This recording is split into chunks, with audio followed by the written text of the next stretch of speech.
요즘 뷰, 전망이 좋은 것이 대세이죠. 그래서 아파트를 구입할 때에도 전망이 얼마나 좋은가, 뷰에 대해서 많은 관심을 갖고 있습니다. 또 뷰가 좋으면 또 그만큼 고가의 아파트가 되어집니다. 아름다운 산이 보이면 마운틴 뷰, 시원한 강이 보이면 리버 뷰, 아름다운 여러분을 보니 I love you. 우리 옆에 분 인사할 때요, 주 안에서 주님처럼 사랑하는 마음으로 주 안에서 사랑합니다. 시작. 주 안에서 사랑합니다. 주 안에서 사랑합니다. 여러분 I love you 많이 고백하길 바랍니다. 오늘은 하나님의 주인공, 큰 그림을 그려가는 사람. 신앙의 성공자들 대부분은 인생의 고난을 깊이 만난 사람들이죠. 인류 최초의 홍수를 만난 노아, 고향을 떠나 이방 신세가 되었던 아브라함, 고통의 애굽에서 탈출했던 모세, 사울왕의 계속되는 공격에 생명을 위험을 받았던 다윗, 그리고 같은 동족이었던 유대인들에게 핍박을 받았던 바울. 이 고난이라는 시험 속에 빛나는 보석을 준비케 하셨지요. 창세기 22장에 나오는 시험의 대표적인 사람하면 단연 바로 아브라함입니다. 그런데 100세 때 얻은 귀하고 귀한 이삭을 바치라고 말씀합니다. 시험이 찾아왔습니다. 그러나 전혀 시험이라고 말하지 않습니다. 말씀대로 이삭을 바쳤습니다. 시험 속에 감추어진 것이 드러나게 되죠. 이삭의 생명도 구원하게 되지만 감추어진 아브라함의 믿음이 드러나게 되어집니다. 바로 그래서 온 천하의 아브라함의 믿음이 드러나게 되어지고, 그 믿음을 통해서 믿음의 조상이라고 불려지게 됩니다. 바로 하나님의 경륜, 하나님의 섭리이죠. 학교에서 학생들에게 시험을 보게 하는 이유가 뭘까요? 그 시험을 통해서 자신의 실력이 온전하게 드러나게 됐죠. 창피를 주기 위함일까요? 망하기 위함일까요? 전혀 그렇지 않죠. 더 성장을 지향하도록, 성장하고 성숙할 수 있는 기회의 발판이 바로 시험의 과정임을 보게 됩니다. 빛나는 보석이 되기 위해서 그 과정이 필요하게 됨을 보게 되는 겁니다. 창세기 37장의 요셉을 통해 하나님은 큰 그림을 그려가게 하시는데, 그 많은 과정 속에 시험이라는 과정들이 있었음을 보게 되죠. 우리가 몇 주간 동안 배웠습니다. 요셉을 통해 형들에게 미움을 받을 때에도 홀로가 아닌 하나님의 동행함을 배우게 되고, 구덩이에 빠질 때에도 하나님의 손길이 기대하게 됨을 보게 되고, 오해를 받는 상황에도 하나님의 때를 기다림을 배우게 되고, 감옥에 갇혔을 때에도 오직 희망은 하나님께 있음을 보게 되는 은혜, 고난 속에 큰 그림을 위한 하나님의 발걸음, 과정, 하나님의 섭리임을 보게 됩니다. 여러분 고난 가운데 혹 문제 가운데 있나요? 여러분, 고난 이후에는 반드시 하나님의 준비된 계획이 있음을 보게 됩니다. 여러분, 걱정하지 마세요. 단 우리가 해야 할 일이 있다면 하나님께 맡기는 겁니다. 전적으로 맡기느냐 맡기지 않느냐의 차이가 확연하게 다르게 됨을 보게 되죠. 승패가 갈라지게 된답니다. 여러분, 요셉 노예로 팔려갑니다. 그런데 팔려간 장소가 어디예요? 경호대장의 집이었더라.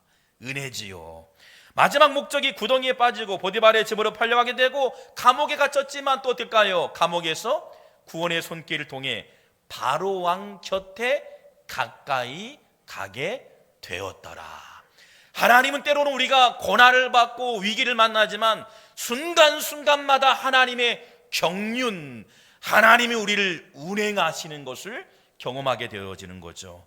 하나님의 큰 그림은 짐을 떠나만 하였고요, 팔려나가고 구덩이에 빠져가고 보디발의 노예로 팔려가는 상황 가운데 하나님이 어떻게 인도하시는지 보게 되고 하나님의 경륜을 체험하게 됨을 보게 됩니다. 보세요. 그가 망한 것처럼 보이는 상황에도 성경은 전혀 단 한 구절도 그가 망했더라, 문제가 있었더라 말하지 않습니다. 오히려 형통했더라. 구덩이에 빠져도 형통했더라. 그래서요, 창세기 39장 3절 말씀 보니 그의 범사에 형통하게 하심을 보았더라. 노예가 되는 신소에도 형통했더라. 보디발의 오해 삼아도 형통했더라. 감옥에 갇혀도 형통했더라. 하나님이 함께 하심, 그러니요 자유함이 있어요. 은혜가 있어요. 곤고하고 쫓기는 인생 속에서, 그러나 아파하는 인생 속에서도 하나님이 나와 함께 하기 때문에 형통함을 보게 되는 줄 믿습니다. 성경에서 말하는 형통이 무엇일까요? 하나님이 함께하는 삶이죠. 그래서 어떤 고난에도 하나님이 함께 하시면 반드시 형통하게 된다. 나중에는 진짜 제대로 풀리게 된다는 거예요. 그래서 이 과정 이후에는 반드시 멋진 그림이 준비가 되어졌다. 할렐루야. 여러분, 이 땅에 소망이 보이지 않을지라도 주님을 바라보면 이 몸의 소망 무엔가 우리 주 예수 분일세. 할렐루야. 주님을 바라볼 때 소망이요, 주님을 바라볼 때 하늘의 소망이 우리에게 보여질 줄 믿습니다. 그런데 왜 하나님은 형통을 누리게 하셨던 근본적인 이유가 뭘까? 수많은 사람이 있었지만 요셉을 선택하신 이유가 뭘까? 이유가 있지요. 성경은 반드시 이유가 있다 말합니다. 어떤 이유일까요? 요셉의 자세를 보면 알 수가 있습니다. 요셉과 형제들이 있었고 주변에 사람들이 있었습니다. 그 이스라엘 민족 가운데 수많은 사람이 있었지만 요셉을 유독이 쓰셨던 이유, 그를 통해 가는 곳마다 형통하게 했던 이유가 나오죠. 창세기 49장 5절 6절에 나와 있습니다. 하반절 보면 나로 올라가서 아버지를 장사하게 하소서, 내가 다시 오리이다 하라 하였더니. 어떤 말일까요?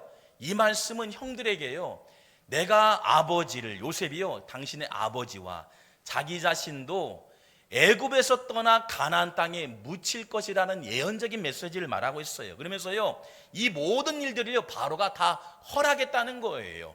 국가를 가게 되면 왕의 조문서를 통해서 왕래해야 합니다. 그리고 국가의 모든 상황들 어떨까요? 그가 위임받았기 때문에 또 다른 위임들이 필요하기도 하고요, 그가 움직이기 위해서는 왕의 명령 없이는 갈 수 없기 때문에 어떨까요? 그런데요 왕이 다 허락하였더라. 여러분, 바로가 누굽니까? 애굽의 왕이었어요. 왕의 눈에 쏙 들은 거예요.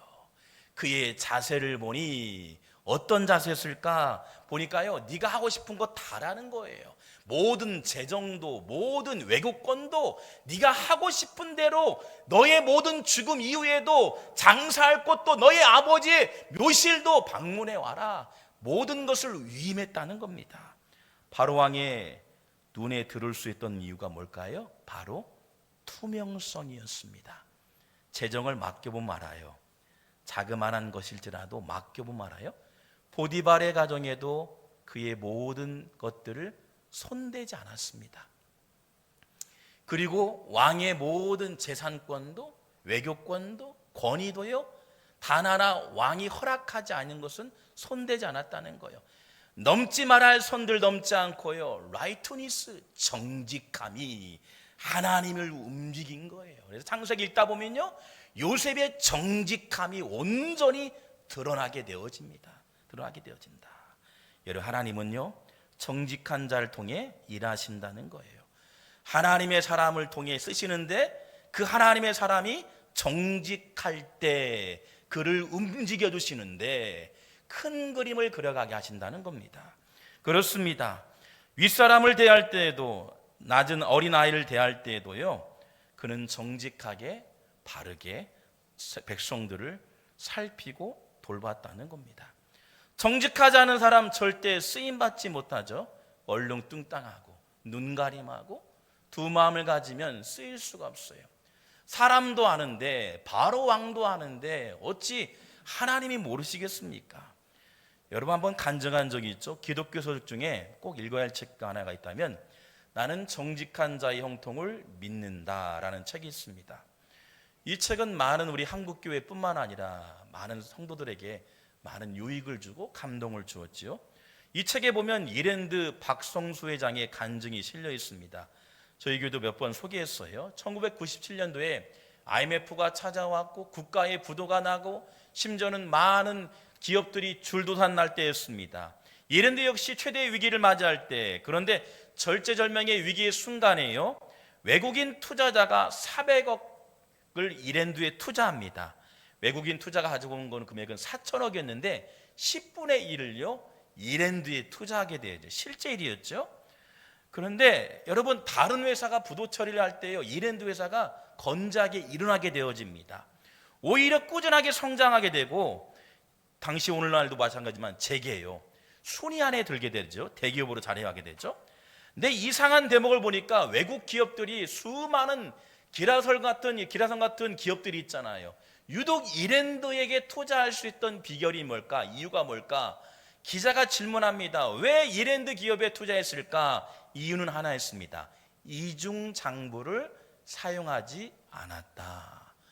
우리가 기업을 운영하다 보면 세금 문제도 있고 기업의 성장을 위해서 조금은 이중장부 할 수 있겠지요.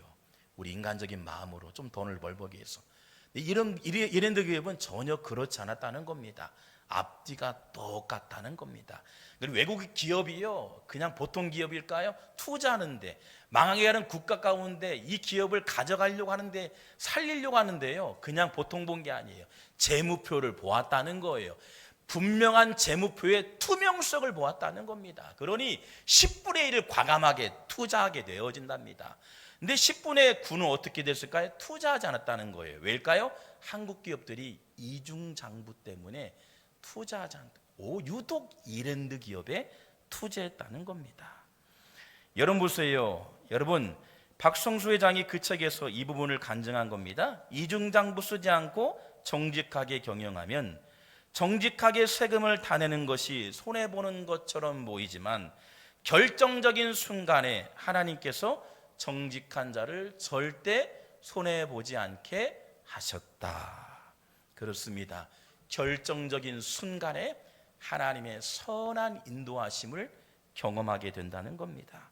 그래서 이 책 제목이요, 나는 정직한 자의 형통을 믿는다. 잠언서 11장 3절 말씀 보면 정직한 자의 성실은 자기를 인도하거니와 사악한 자의 패역은 자기를 망하게 하느니라. 잠언 14장 11절 말씀은 악한 자의 집은 망하겠고 정직한 자의 장막은 흥하리라, 성장한다는 겁니다. 하나님의 시각에서는 어디에다 투자하는가, 안전할까 보고 있다는 거예요. 오늘도 우리를 통해서 보고 계신다는 거예요. 하나님은 요셉을 통해 투자하시는데, 이랜드에 투자하시는데, 오늘 하나님 앞에 라이투니스, 정직한 자, 바르게 서고 있는 자를 보고 계신다는 겁니다. 그 영혼과 가정 위에 투자하고 올인하게 된다는 겁니다. 이때는 아멘 하셔야 돼요. 올인하고 투자할 줄 믿습니다. 아멘. 부모님이 되어 보니까요, 아이가 바른 아이에게요 기업도 유산도 물려주고 싶어요. 엉뚱하고 앞뒤가 다르면 왜일까요? 망하게 됩니다. 고나마나 뻔하죠. 그러니 부모님 마음에도 이 사람이 드는데요, 경험해 보니까 그래요. 마찬가지예요. 여러분, 또 하나님께서 요셉을 향해서 어떤 계획이 있었길래 요셉을 쓰셨을까? 큰 그림을 그려가기 위해서 그를 딜리버리로 사용하셨다는 겁니다. 그의 모든 사역의 현장에 하나님의 일하심을 보여주었다는 겁니다. 창세기 45장 4절에서 5절 말씀 보니 이렇게 나와 있어요. 요셉이 형들에게 이르되 내게로 가까이 오소서. 그들이 가까이 가니 이르되 나는 당신들의 아우 요셉이니 당신들이 애굽을 판 자라. 당신이 나를 이곳에 팔았다고 해서 근심하지 마소서, 한탄하지 마소서. 하나님이 생명을 구원하시려고 나를 당신보다 먼저 보내셨다. 하반절 보니까 주목할 내용이 먼저 보내셨다는 거예요. 누구보다요? 형들보다는 먼저 그 자리에 보내셨다는 거예요. 미리 보내셨다는 겁니다. God send me ahead for you. 다시 말해서 미리 보내신 것이 하나님이시라는 거예요. 요셉을 통해 미리 훈련하게 하시고 고난을 받게 하셨던 것, 하나님의 영광이 드러나기 위해서 미리 보내셨다. 여러분이 아버지가 되고 어머니가 되고 직분자가 되어지고 믿음의 성도가 된 건 먼저 보내셔서 여러분 통해 큰 그림을 그려가게 하시는 하나님의 계획인 줄 믿습니다. 그래서 자신이요 늘 나를 미리 보내셨구나. 훈련하고, 그래서 구덩이에도 원망이 없었어요. 감옥의 현장에도 원망이 없어요. 미리 나를 보내셔서 일하게 하실 주님. 그래서 매 순간마다 요셉은 자신을 주어로 삼지 않았습니다. 우리가 배운 것처럼 창세기 41장 25절 말씀 보니 요셉이 바로에게 이르되 바로의 꿈은 하나라. 하나님이 그가 하시를 바로에게 보이심이라. 바로의 꿈을 해석했으니 한 자리 할 수 있습니다. 재정에 많은 것을 취할 수 있죠. 권력을 탐욕할 수 있습니다. 누릴 수 있습니다. 그러나 내가 꿈을 해석한 것이 아니라 당신에게 하나님의 일하심을 보여주었습니다. 연거푸 하나님이 하셨습니다. 하나님이 하셨습니다. 하나님이 하셨습니다. 우리가 연말 되어지면 연예인들 시상이 있죠. 저는 유독 그 시상식을 보게 됩니다. 또 짤이라고 해서 짧은 숏 그 내용들 보면 이 자리에 서게 하신 것이 하나님의 은혜였습니다. 자신이 배우로서 수많은 사람들이 있잖아요. 그 자리에 선다는 게 보통 일이 아니잖아요. 노력이요, 다 노력하지요. 잠을 안 자고 노력해도요. 그런데일까요? 돌아보니 하나님의 은혜. 내가 이 자리에 스포트를 받을 자리가 아니라 하나님께 영광 돌립니다. 하나님 영광 돌립니다. 하나님 영광 돌립니다. God send me. 나를 이 자리에 보내신 것이 하나님이셨습니다. 여러분, 하나님이 우리를 먼저 보내신 줄 믿습니다. 큰 그림을 위해 요셉 딜리버리였던 겁니다.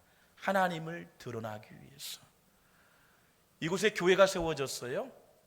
우리가 신앙생활 멈춘 분도 계시고 다시금 재도전하는 분도 계시고 신앙의 열정을 갖고 계신 분 계시네요. 이곳에 교회가 세워져서 다시금 발전소 같은 역할을 통해서 에코시티의 동기부여가 되고 은혜가 되어지고 선교의 안목이 열리게 되고 우리 비전 트립 마찬가지죠. 돌아오는 또 이제 2주 동안 열심히 운전해야죠. 뛰어야죠. 재미있어요. 몸은 힘들어요. 그러나 딜리버리로 사용하시는 그 자체가 은혜예요. 새벽을 깨우고 문을 열게 되고 말씀을 전하는 거 은혜지요. 은혜지요. 부모님이 되어지고 아이들을 볼볼 수 있는 거 은혜지요. 딜리버리로 사용하시는 하나님의 목적, 하나님의 은혜인 줄 믿습니다. 미국에서 유학생활하면서 가장 기억에 남는 사건이 있습니다. 신실하고 성실한 집사님 한 분이 계셨어요. 제가 한번 간증한 적이 있어요. 한 집사님께서 집사님들을 참 좋아하셨어요. 사람들을, 그 교인들을 참 좋아하셨어요. 나중에는 장로님도 되시더라고요. 그 집사님이. 그 집사님이 성도들을 너무 좋아하니까 어려움 만난 가정을 도와주기 시작합니다. 근데 그 가정이 어렵다 보니까 집도 자동차도 보증을 사인을 했습니다. 어려운 가정 살리는데 내가 해야겠다라는 마음을 가지고 집사님이 사인을 하게 되고 이런 마음을 가진 거예요. 내가 다 잃어버려도 나도 어려울 때 누군가 도움을 받았거든요. 그 은혜를 잊지 않고 누군가를 도와주고서 사인한 거예요. 근데 그게 화근이 될 줄이야. 잘 됐으면 좋겠는데 어려움을 만난 거예요. 그래서 주변 사람들과 성도들이 참 안타까웠어요. 어떤 사람은 바보였네, 멍충이었네, 누가 요즘 보증을 서냐. 여러분, 결론 말씀드릴게요. 너무 잘 돼요. 그 사람의 정직함과 섬기는 손길, 기업이 잘 돼요. 기업이 잘 돼요.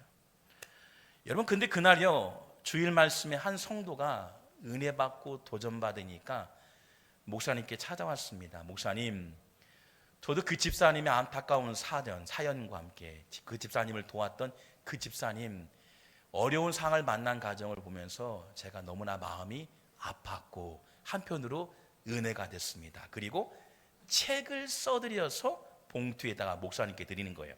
책이라면 자기야숲이에요. 미국은 딱 한 번 100만 불이나 10만 불 한 번 쓰게 되면 인출되어지는 책입니다. 그 책을 목사님께 드리면서 이렇게 하며요. 목사님, 무명으로 해줬으면 좋겠습니다. 목사님 도와주는 제가 드러나게 되면 당사자와 주변과 교회 성도들이 알기 때문에 무명으로 했으면 좋겠다는 거예요. 그래서 목사님께 전달했다는 겁니다. 목사님, 하나님 일하는데 성도들이 지금 마음 아파하는데 제가 오히려 더 많이 못해서 죄송합니다. 그런데요, 그 책 한 장으로 그 가정이요 회복됐어요. 이 가정도 회복됐지만 이 가정도 해되고 또 섬겼던 가정도 오히려 더 잘 되었더라. 여러분, 진짜 사실이에요. 손해볼 것처럼 보이지만요, 결정적인 순간에 누군가를 통해 일하시는데요, 멋지게 사용하신다는 거예요. 여러분, 우리는 하나님의 딜리버리예요. 목회자도, 우리 장로님, 권사님, 집사님, 우리에게 소임이 있다면 이 땅에 머무는 동안 딜리버리, 하나님을 영화롭게 하면 하나님 채워지는 건 이후의 문제예요. 기업도 마찬가지예요. 라이투니스, 정직하고 주어진 소임 열심히 다하고 하나님의 스포트를 받아야 할 이 자리에 매 순간마다 하나님을 영겁으로 올려드릴 때 하나님은 큰 그림을 준비케 하신 줄 믿습니다. 우리 주어진 삶의 영역에서요, 가정에서, 직장에서 하나님을 기쁘게 하는 딜리버리, 주님, 저는 해야 할 일을 했을 뿐입니다. 제가 광고한 것처럼 우리 황유정 목사님 미국에서 일생 동안 사시면서 선교사로 또 개척하시고 목사님으로 은퇴하시고 집을 다 잃었어요. 몇 분이 헌금을 가져왔어요. 제 목회 일정 가운데 잊지 못해요. 그 가정이 어려워요. 힘들어요. 그런데도 하나님께 드려져요. 기적은 어때요? 결정적인 순간에 그분의 말이에요. 목사님, 이런 제목 응답이 안 된 것처럼 보이지만 제 자신을 돌아보게 되어지고 하나님의 은혜를 기억하게 됩니다. 저희 교회에서 부족하지만 금액을 모아서 올려드렸어요. 너무 감사하죠. 목사님 페이스북 들어보니까요, 나를 얼마나 사랑하는지, 선교지에 있는 선교사님이 나에게 은혜를 베풀게 되고 나도 옛날에는 이렇게 보내기도 했지만 은혜를 잊게 되는 거예요. 해야 할 일을 했을 뿐입니다. 하나님의 딜리버리죠. 오늘 요셉을 통해서 구덩이에도 누구 하나 가족들이 손 내밀지 않는 현장이었습니다. 오해를 받는 현장에도 누구 하나 앞서서 오해를 풀지 못했습니다.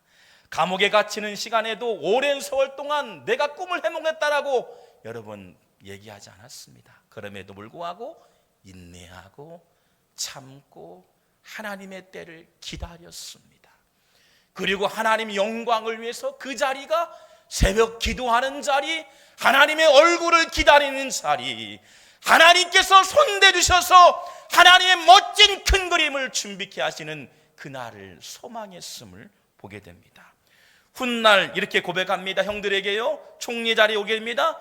50장 20절 말씀하면 당신들은 나를 헤아렸으나 하나님은 그것을 선으로 바꾸사 올같이 만민의 생명을 구원의 길로 인도하셨다.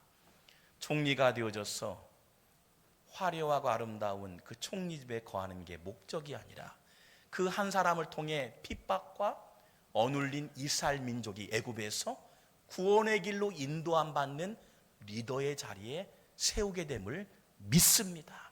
저는 기대합니다. 2025년도가 여러분 하나님께 영광 돌리고 연거푸 우리가 서 있는 자리에서 하나님을 올려드리면 멋진 큰 그림이 우리에게 준비된 줄 믿습니다. 기도하겠습니다.